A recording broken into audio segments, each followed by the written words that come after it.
مہدی جب ظاہر ہوں گے تو کس طور سے ظاہر ہوں گے، ان کے ظہور کی کیفیت کیا ہوگی، کیف یظہر۔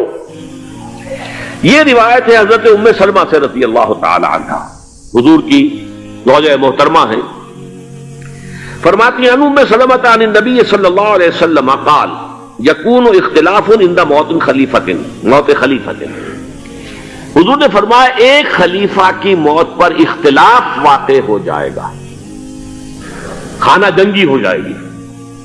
فَيَخْرُجُ رَجُلٌ مِّنْ أَهْلِ الْمَدِينَةِ حَارِبًا إِلَىٰ مَكَّةَ، پھر مدینے کے لوگوں میں سے ایک شخص نکلے گا، بھاگے گا اور جا کر پناہ لے گا اور چھپ جائے گا مکے میں۔ فَيَأْتِيهِ نَاسٌ مِّنْ أَهْلِ مَكَّةِ، پھر اس کے پاس آئیں گے اہل مکہ، مکہ کے لوگ، فَيُخْرِجُونَهُ، اور اسے نکالیں گے، جہاں وہ چھپے ہوئے ہوں گے وہاں سے نکالیں گے۔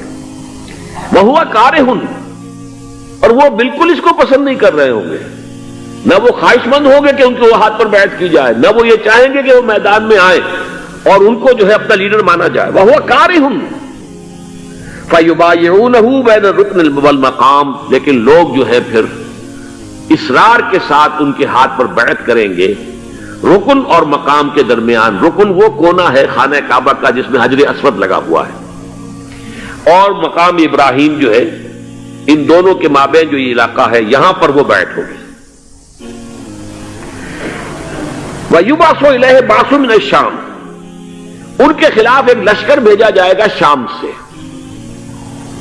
نہیں کہا جا سکتا کہ باسی حکومت اس وقت کی جو ہے اس کی طرف سے کوئی مسئلہ اس طرح کا اٹھ کھڑا ہو، اس لیے کہ ابھی تو بہرحال باسی حکومت وہاں ہے۔ فَيُخْسَفُ بِهِمْ بِالْبَيْضَاءِ بَيْنَ مَكَّةَ وَالْمَدِينَةِ، لیکن اللہ تعالیٰ اس لشکر کو مکے اور مدینے کے درمیان وادی بیضاء میں دھسا دے گا، زمین کے اندر پورے کے پورے لشکر کو۔ فَإِذَا رَأَى النَّاسُ ذَلِكَ، جب لوگ یہ دیکھیں گے کہ اتنی بڑی نشانی ظاہر ہو گئی، أَتَاهُ أَبْدَالُ الشَّامِ وَعَصَائِبٌ من العراق فَيُبَايِعُونَهُ، اب شام سے سارے کے سارے جو اولیاء اللہ ہیں وہ بھی آئیں گے، اور عراق سے جوق در جوق لوگ آئیں گے اور ان سے بیعت کریں گے۔ وَيَعْمَلُ فِي النَّاسِ بِسُنَّةِ نَبِيِّهِمْ، پھر وہ عمل کریں گے لوگوں کے مابین، حکومت کریں گے اپنے نبی کی سنت کے مطابق۔ وَيُلْقِي الْإِسْلَامُ بِجَرَانِهِ، اور اسلام اپنی گردن زمین پر ٹکا دے گا۔ وَالْأَرْضَ فِي الْأَرْضِ، زمین میں۔ فَيَلْبَسُ 7 سنین، پھر وہ 70 برس تک حکمران رہیں گے، 7 برس تک حکمران رہیں گے۔ ثم یتوفا، پھر ان کا انتقال ہوگا۔ ویصلی علیہ المسلمون، اور مسلمان ان پر نماز پڑھیں گے۔ یہ جو میں نے آپ کے سامنے نقشہ کھینچا ہے، اس سے اب میں ایک نتیجہ نکالتا ہوں، اسے بھی میرا گمان کہیے، اختلاف بھی کر سکتے ہیں آپ، اگر اس کو وزنی سمجھے تو قبول بھی کر سکتے ہیں۔ وہ یہ ہے کہ میرے نزدیک شاہ فہد کے انتقال پر لا محالہ یہ صورتحال پیدا ہو جائے۔ ولی عہد وہاں ہے عبداللہ بن عبدالعزیز، امریکہ کو وہ پسند نہیں کرتے اور امریکہ انہیں پسند نہیں کرتا، یہ بالکل تش تش بام ہے۔ امریکہ نے لازماً جس طریقے سے اپنے پنجے گاڑے ہیں سعودی عرب کے اندر، اپنا فوجی اڈا بنایا ہے، تو آسانی کے ساتھ وہاں سے اپنے پنجے ہٹانے کے لیے تیار نہیں۔ ایک حدیث میں آتا ہے قرن الشیطان، نجد سے شیطان کا سینگ برآمد ہوگا، وہ شیطان کا سینگ ہے، جو میزائل وہاں پر لگے ہوئے ہوں گے اس وقت، در حقیقت وہ سارے کے سارے جو ہیں وہ شیطان کے سینگ ہیں۔ بہرحال کوشش وہ کرے گا کہ جیسے کہ اس نے جارڈن میں کیا، کتنے عرصے سے وہاں شاہ حسین کا چھوٹا بھائی حسن جو ہے وہ ولی عہد تھا، عین وقت کے اوپر آ کر، اور پتہ نہیں کیسی کیسی دوائیاں دے کر اسے لے کر آئے ہیں شاہ حسین کو، مرتے ہوئے کو تھوڑی دیر زندہ رکھنے کے لیے، اور وہ تبدیلی کروا کر جو ہے واپس لے گئے ہیں۔ تو یہ معاملہ ہوا ہے، تبدیلی کروا دی، وہاں تو ہو گئی آرام سے، کوئی بات نہیں۔ بحرین میں بھی غالباً ایسا ہی معاملہ ہوا ہے، واللہ عالم، مجھے یاد پڑتا ہے کہ وہ چاہتے ہیں کہ ہمارا پسند کا آدمی آئے۔ اگر سعودی عرب میں یہ کام کیا گیا تو اس کا لازمی نتیجہ خانہ جنگی ہوگا، اس لیے کہ وہاں کی روایت کی بڑی سخت ہے، بڑی پختہ ہے۔ پھر یہ کہ وہاں جو ہے امیر عبداللہ جو ہے، جو وہاں پر اگرچہ سپہ سالار وہ نہیں ہے، کمانڈر ان چیف وہ نہیں ہے، کمانڈر ان چیف تو کوئی اور ہے، لیکن الحرس الوطنی جو ہے، نیشنل گارڈز، بہت بڑی فورس ہے وہ، اصل بیڈوین فورس جو ہے صحرا کے لوگوں کی، عرب فورس، وہ در حقیقت الحرس الوطنی ہے، نیشنل گارڈ ہے، اور اس کا کمانڈر ان چیف یہ ہے امیر عبداللہ، تو لازماً یہ شکل جو ہے پوری ہو کر رہے گی۔ جیسے ہی یہ معاملہ ہوا شاہ فہد کے انتقال کا، تو یہ اختلاف ہوگا، خانہ جنگی ہوگی، پھر کوئی اللہ کا بندہ جو ہوگا۔ میرے نزدیک، میں آج سے کوئی 6-7 سال پہلے سالانہ اجتماع تھا تنظیم اسلامی کا راولپنڈی میں، میں نے اس وقت وہاں کہا تھا، اس سے ذرا اخبارات میں بھی کچھ وہ کنٹروورسی آئی تھی کہ میرے نزدیک امام مہدی پیدا ہو چکے ہیں، ان کے ظہور کا وقت قریب ہے۔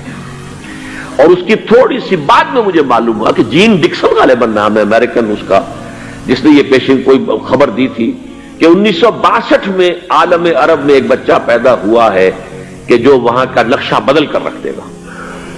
یہ جین ڈکسن کی غالباً پیشن گوئی ہے۔ بہرحال مجھے اس کی پیشن گوئی سے کوئی دلچسپی نہیں ہے، میں تو جو احوال دیکھ رہا ہوں، یعنی اسرائیل کا قائم ہو جانا، اور اس کے بعد اب یروشلم کا مسلمانوں کے ہاتھوں سے نکل جانا، اور اب گویا کہ وہ الملحمۃ العظمیٰ جو ہے تلی کھڑی ہے، کسی بھی وقت جو ہے یہ جو ہے وہ لاوا پھٹ سکتا ہے، آتش فشاں پھٹ سکتا ہے۔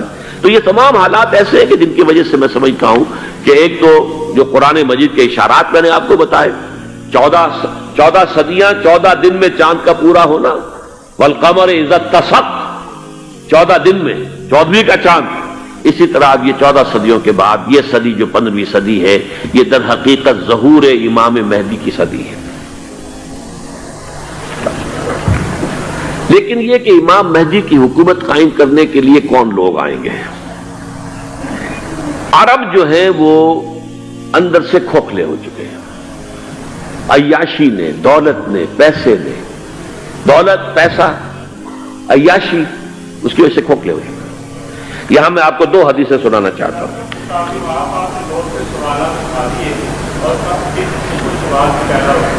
بہت سے ہو گئے، آپ اطمینان سے تشریف رکھیے۔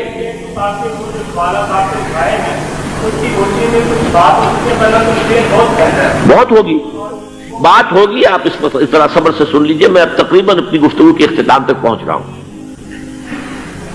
سنن ابن ماجہ کی روایت ہے حضرت ابو ہریرہ سے رضی اللہ تعالی عنہ، قال قال رسول اللہ صلی اللہ علیہ وسلم اذا وقعت الملاحم بعث اللہ بعثا من الموالی هم اکرم العرب فرسا واجودہ سلاحا یوید اللہ بہم الدین، رواہ ابن ماجہ عن ابی ہریرہ رضی اللہ تعالی عنہ۔ جب ملاحم کا دور شروع ہوگا تو اللہ تعالیٰ اٹھائے گا ایک لشکر یا لشکروں پر لشکر موالی میں سے۔ موالی کون ہے؟